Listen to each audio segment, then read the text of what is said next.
No, it's that it's not based on the trustworthiness of someone else. It's based on trust in yourself. An adult relationship isn't based on trust in the other person. It's based on trust in yourself. That the relationship is not meant to deprive you of a human story. It's not meant to give you a better deal than Joseph got, or Jesus got, or Buddha got. That's not what it's about.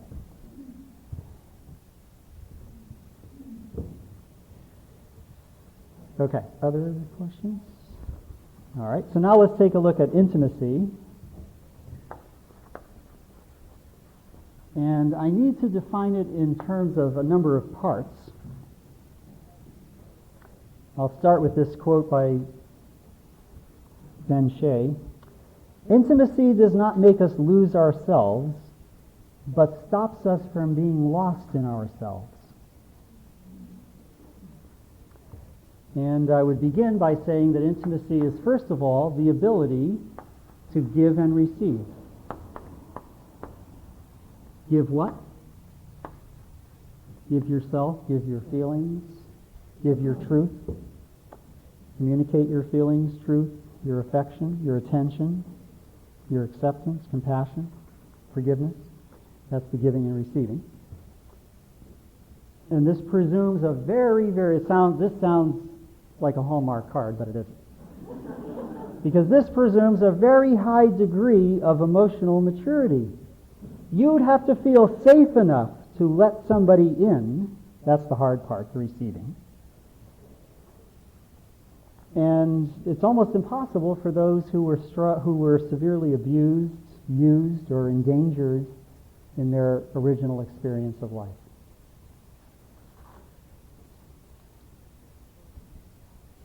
And of course, this means giving to you as you are, not as I need you to be.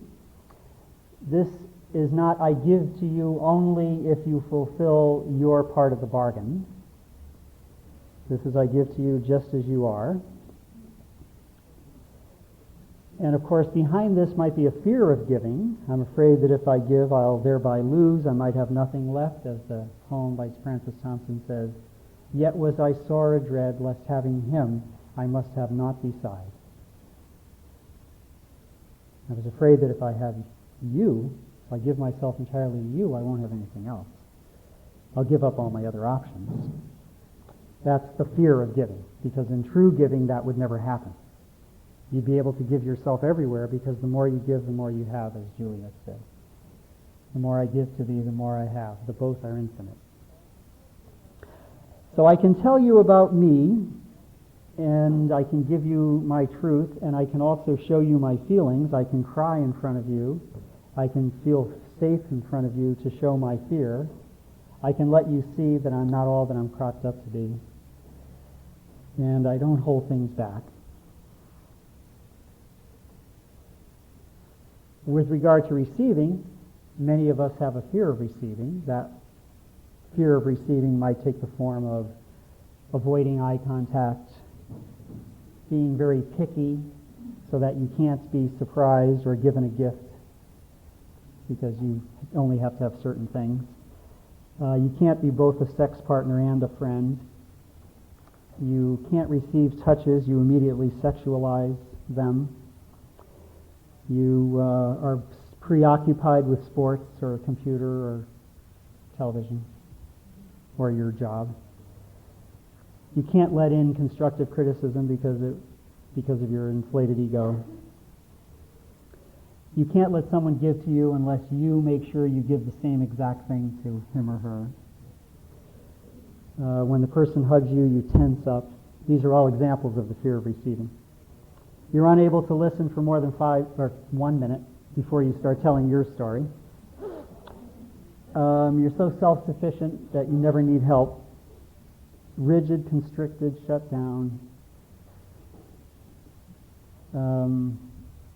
Always attracted to younger or perfect model types. Always kind of holding out for when that perfect one will come along.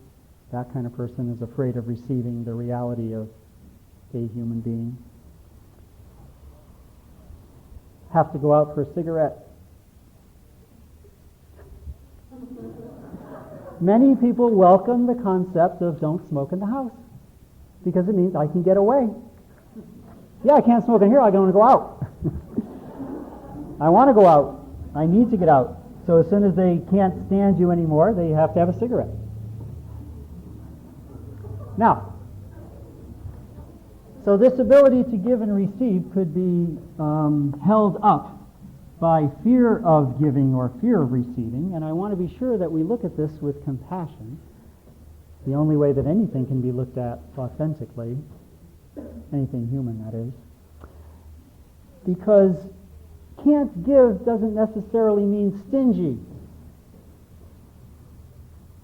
and can't receive doesn't necessarily mean picky.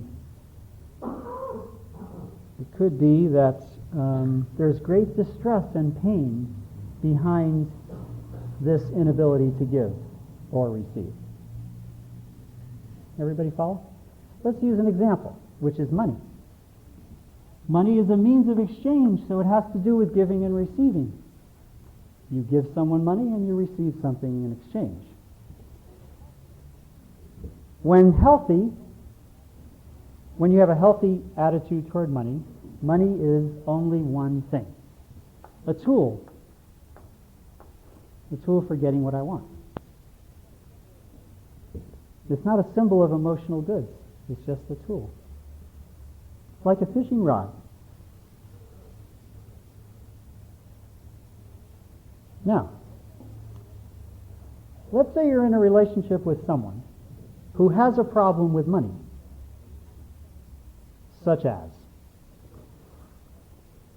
he can't buy, he can't sell. These are ors. Or he can't borrow, or he can't lend, or he can't owe, or he can't be owed to, he can't earn, he can't save, he can't spend, he can't donate, he can't pay back, he can't take, he can't share, he can't lose, he can't waste, he can't hire, he can't rent, he can't treat, he can't be treated, he can't budget, he can't splurge. He has one of those problems. You're going to have trouble with intimacy because that's the symbol of it, right there. How he handles money between you and in the outside world gives you information about how he may handle intimacy.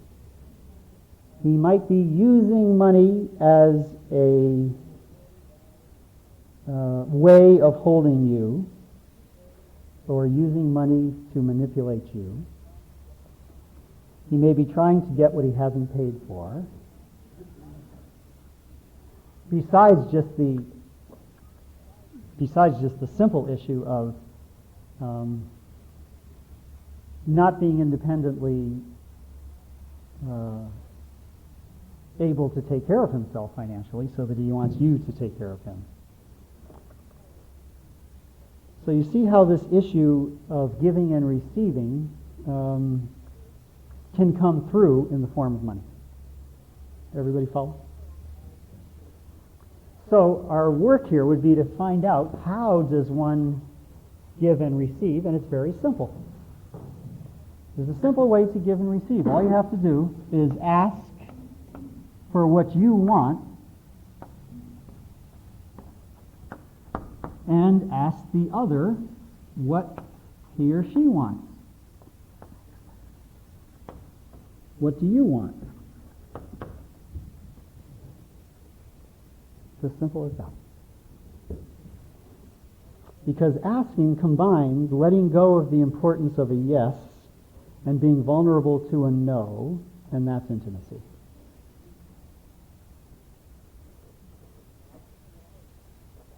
So I ask for what I want, and I ask you what you want.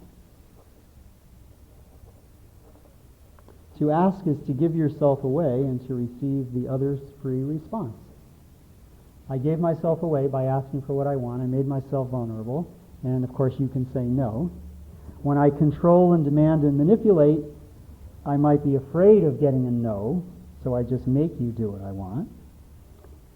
It's the opposite of intimacy, of course, because there's no receiving. There's no vulnerability to the no. And the control is based on the fear of having to grieve the loss of what I wanted. That's why the healing way to work with it is to ask for what you want. Because when you ask, you open yourself to grieving not getting it. So we ask because we want something and we risk the pain of not getting it. That's the style of intimacy. Question? I don't know what I said. It'll be on the tape.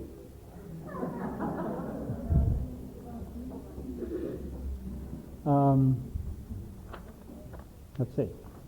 The control is based on the fear of having to grieve the loss of what I wanted. Okay. You deal with it by grieving. You just stand there and cry. That's right, you still don't have it. Well, the purpose is not to get something. The purpose is to ask. Well, no, the purpose is to ask. The wish is to get. But wish comes from the child part. Ask comes from the adult. See? And I insist that I have to have what I want.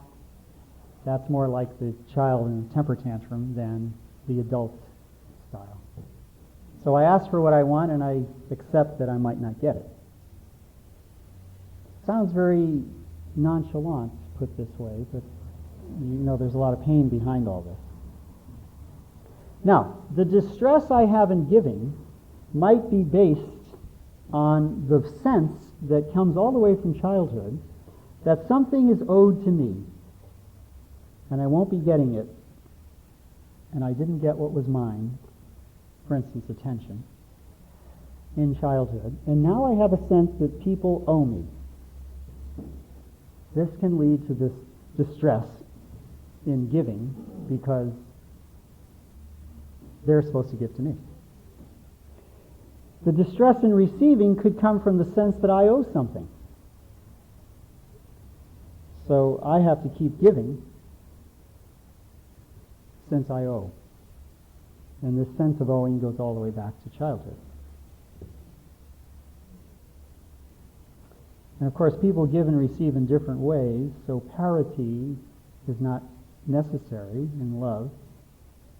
He may treat less at the restaurant, but he may spend more time helping me with my carpentry projects.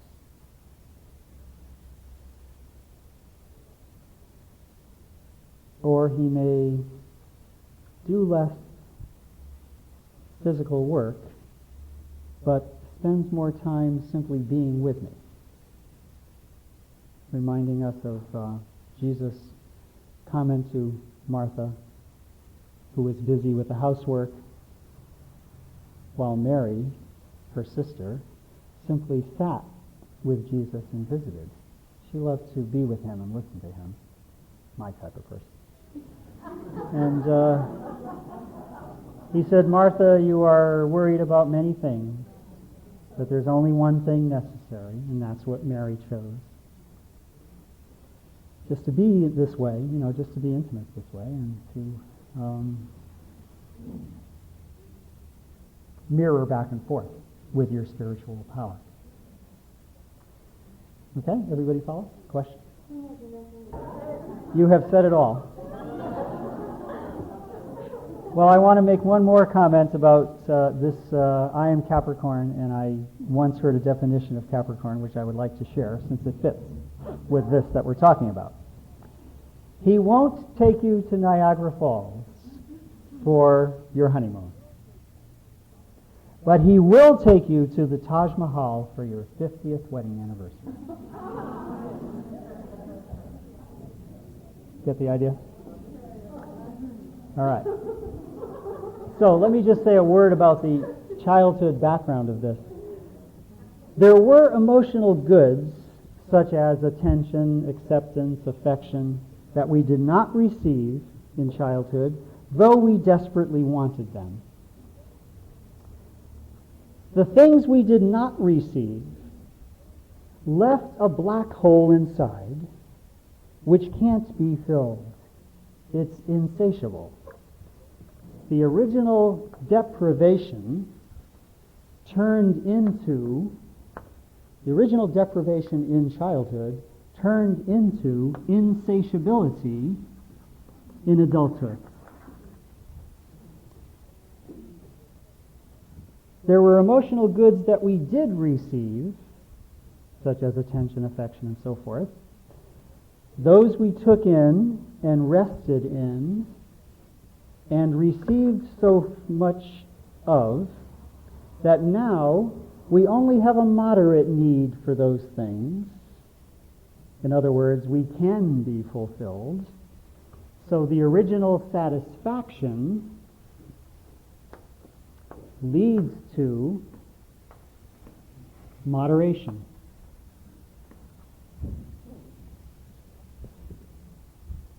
So what was received can be received. What was not received cannot be received.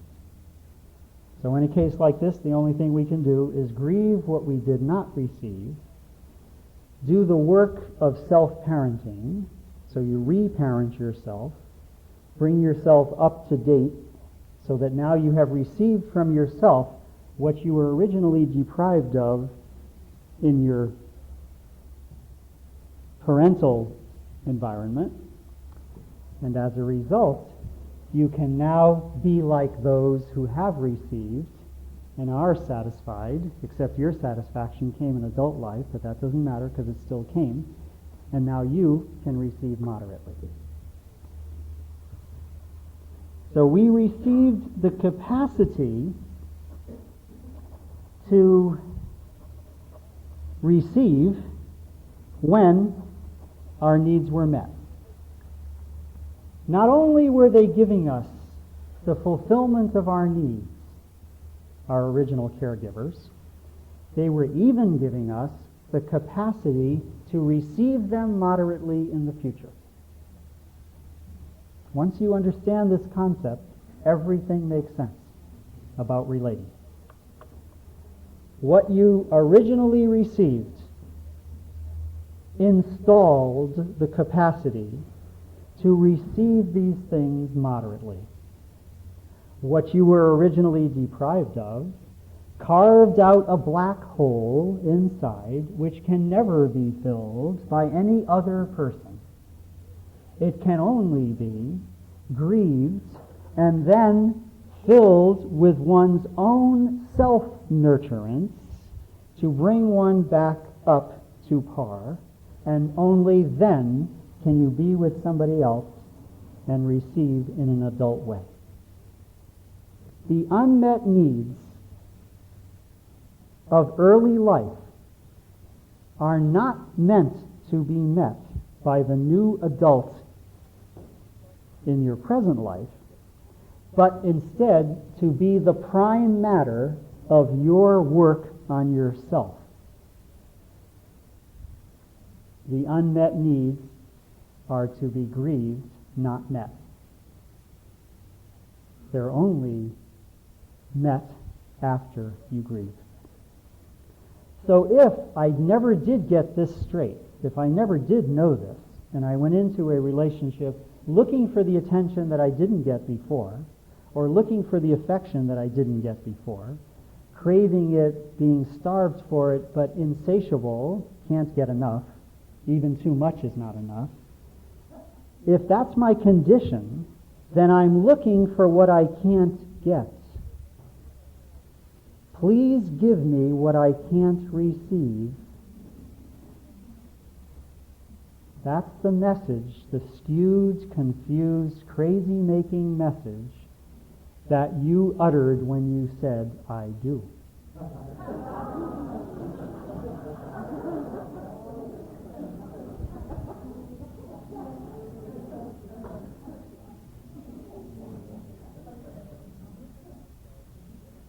So I can work on myself and and install the capacity that was not installed by the original mirroring.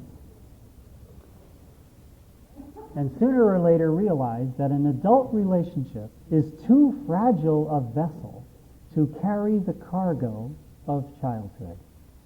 It has to be left behind, or it has to be brought into the therapy office, or wherever you want to bring it, into a place of healing and containment where it can be modulated and ameliorated so that you become strong enough not to ask from someone else what you were supposed to get from your parents, and if you didn't get from them, are now supposed to get from yourself. Because as Alice Miller said, whatever was not received at the right time and place can never be made up for later on. It can only be grieved, let go of, and then start over. So I distinguish which love I can receive and which love I want to receive but can't. The first is about intimacy, the second is about personal work. If you're trying to receive what you can't receive and calling that intimacy, you're headed for shipwreck.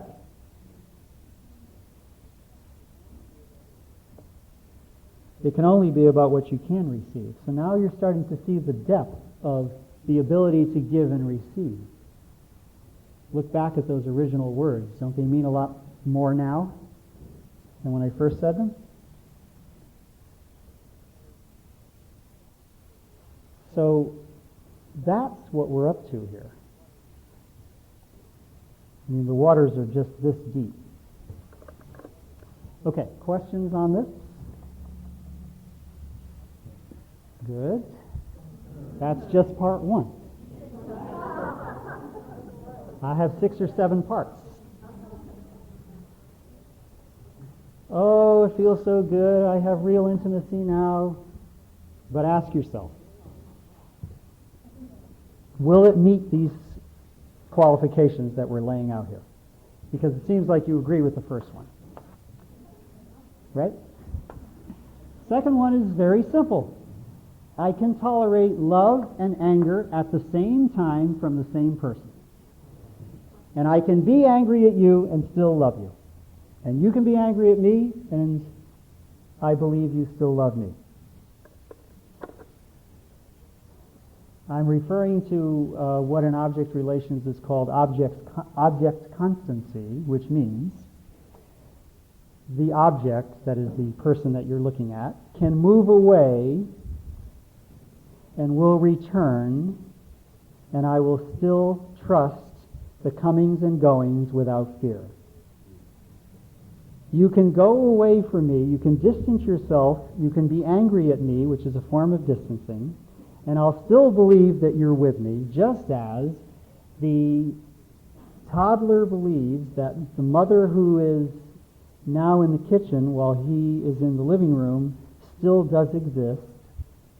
I can trust that even when you're not here with me, you still exist and you still love me even in that room. Even while you're in that room, you love me.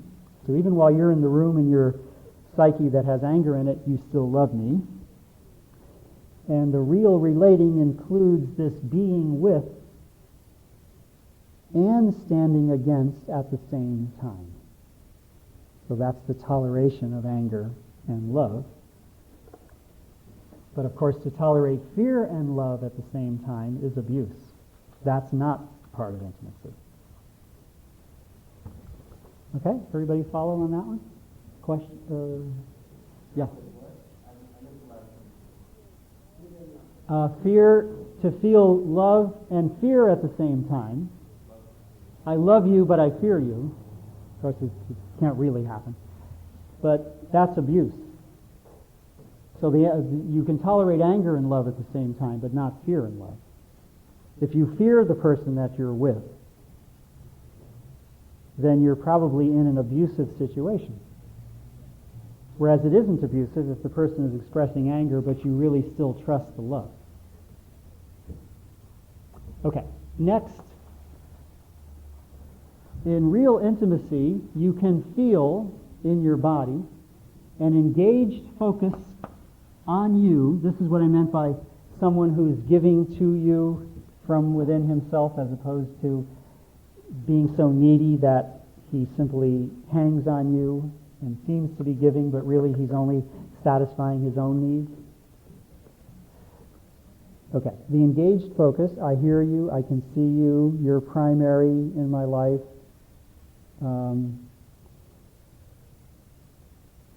I really pay attention to you without being distracted. And with this focus comes the end of my restlessness. I don't have to keep looking because I have found you. And of course, I know you'll only give me 25% of my need fulfillment. But my engaged focus is still on you.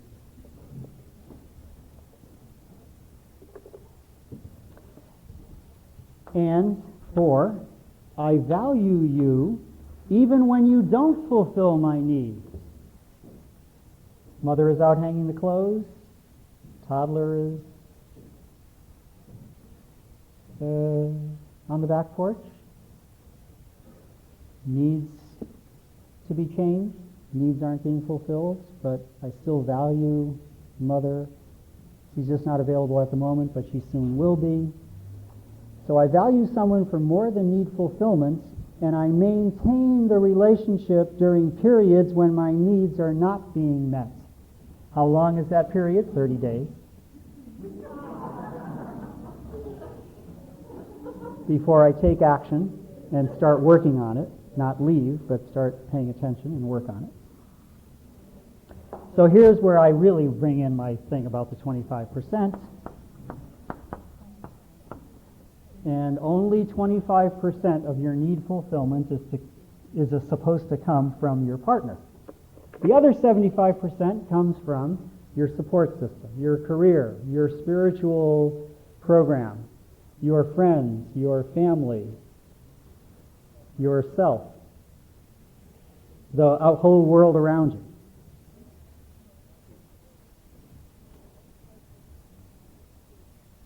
%. If you gave 25% to anything in life, it would feel like 100%. Believe me, this is a lot. 15 minutes of every hour of 24 hours. Can you imagine giving that? That's a lot. A healthy person accepts a quarter of a loaf. The secret of a successful relationship. The more you try to get, the bigger the percentage, the harder will be the grief that you'll feel when it's over. Because you put too much into it. Now, here's an example from Trungpa Rinpoche, the Tibetan Buddhist teacher. He says, even in meditation, 25% goes into my attention to the technique. 25% goes into relaxing. 25% goes into self-befriending. And 25% goes into open expectancy for the spiritual graces that are coming through. And he uses as an analogy, not as in hope to become pregnant, but as in already being pregnant and expecting the birth. Isn't that a wonderful analogy? In other words, you brought something to it. You're not sitting there hoping to become pregnant, having nothing to offer. You really have it in you. You're just waiting to bring it out. Isn't that beautiful? Well, it is to me. But he doesn't stop there. He uses even a better example. He says, when you go to the movies. Now, his percentages are different from mine. I guess movies in Tibet aren't as interesting as ours. So I changed it. Because he put 50% on the movie. I changed that to 80. Right? He says, well, I'll say it. 80% is going to the movie. You're looking. The other 20% is going to the popcorn, the partner with you, whose hand you might be holding, those people behind you that might be talking. There should be a federal law against that.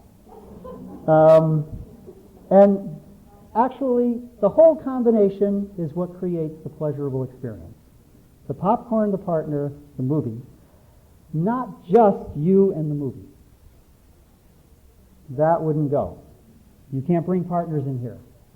You can't eat popcorn in here. If they had rules like that, we wouldn't be so interested. Okay? So we're looking for experiences where it's not 100% and it's still pleasurable and it's still okay. Now this 25% also means that grief will be a normal part of any relationship because you won't be getting as much as you would want. Because most people want more than 25%, although they're willing to give just 25%. But we've created distractions in the process. And here I would write the names of my children, jobs I have had, addictions I have had, affairs, etc. In the course of your life relationship, you have these experiences which are meant to distract from the engaged focus and from the truth of the grief that I can't get all I need from the one person. So remember the story about Walter. He couldn't get all he needed from his wife. He found ways to get the rest of the needs met that were really antithetical, that were not in keeping with the truth of his commitment. Because he was married, but yet he was having an affair.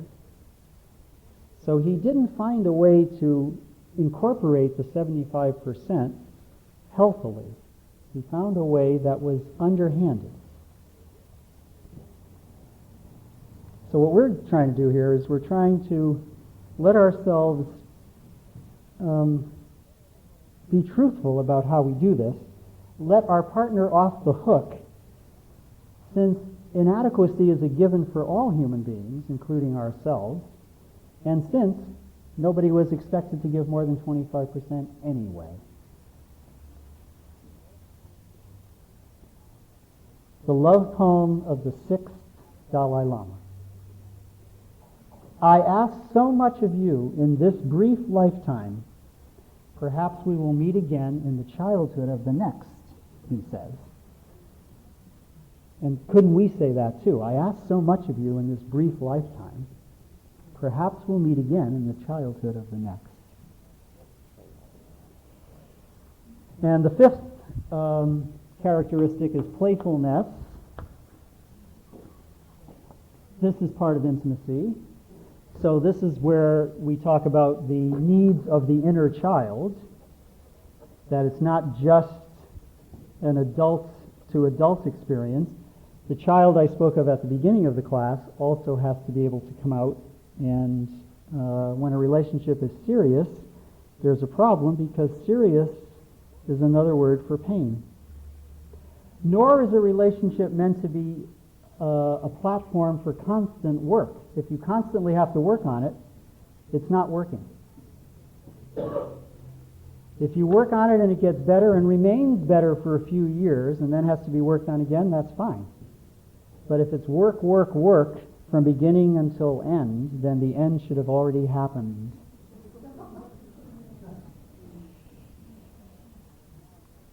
Okay? Now, I'll go on next time, but I'll just mention one last one, which is friendship.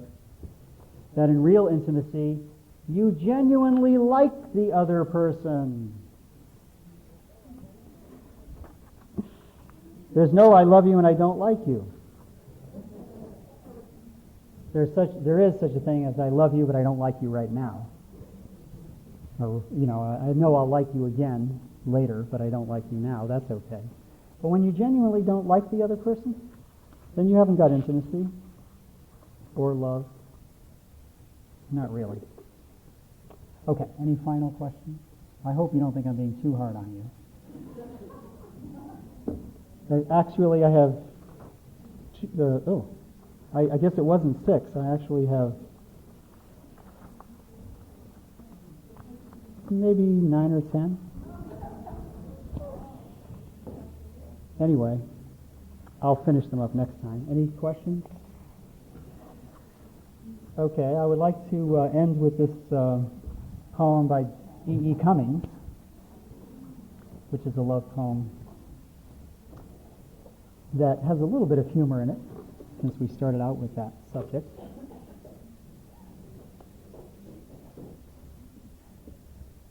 Who pays attention to the syntax of things will never wholly kiss you. Wholly to be a fool in the world my blood approves, and kisses are a better fate than wisdom, lady, I swear by all the flowers. Don't cry. The best gesture of my mind is less than your eyelids flutter, which says, we are for each other. Then laugh, leaning back in my arms. For life's not a paragraph, and death, I think, is no parenthesis. Thank you.